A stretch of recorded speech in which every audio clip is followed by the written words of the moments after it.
Yes. What other advice would you give yourself 20 years ago? That's a good question. I wish I had these questions before. Okay, you know what? I think one of the things that I would absolutely believe is that you have to trust as well your gut.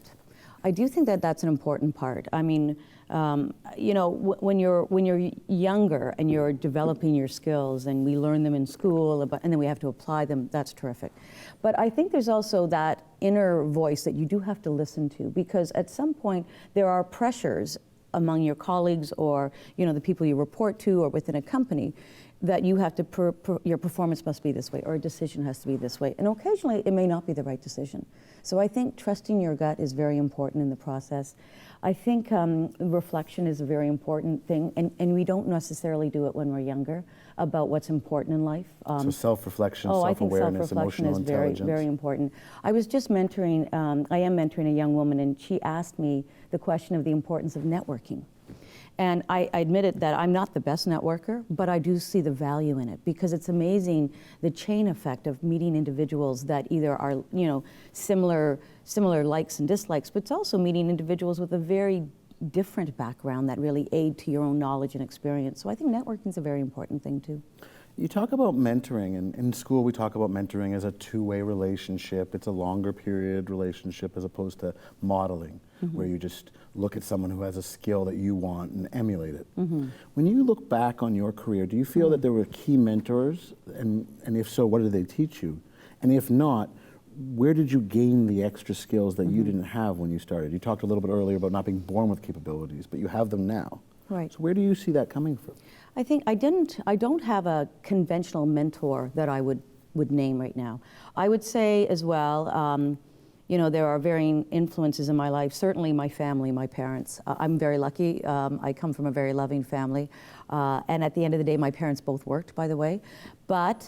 And we would share their stories of their jobs at the dinner table every night. But my sister, my brother, and I knew that the most important thing in their lives were their kids. And that's very foundational, and it's part of why I'm successful, I think, today. I also, though, think that I've had the opportunity to work with some very great people in my previous career. I was in the banking industry for 13 years.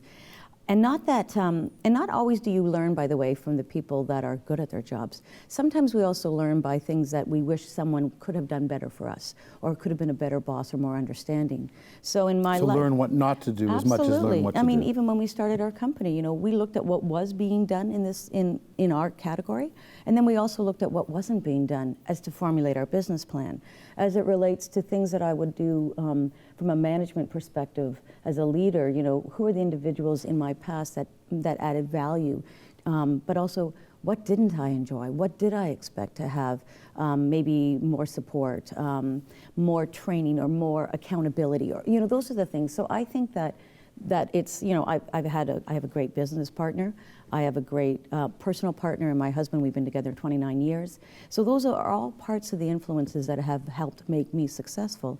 And I did share recently, when I was out from a mentoring perspective, when I was at the bank, I was in corporate lending, and at the time, and I was in my late 20s, and they were disbanding, well, they were reorganizing our group. And there had been rumors, and that's very distracting in an organization when you hear something is going to happen. So finally, when the shoe dropped and we had to walk into the boardroom, and the fellow who was our vice president was there, and he brought in a box of Kleenex. He was very emotional when he had to tell his team. We were a very close team.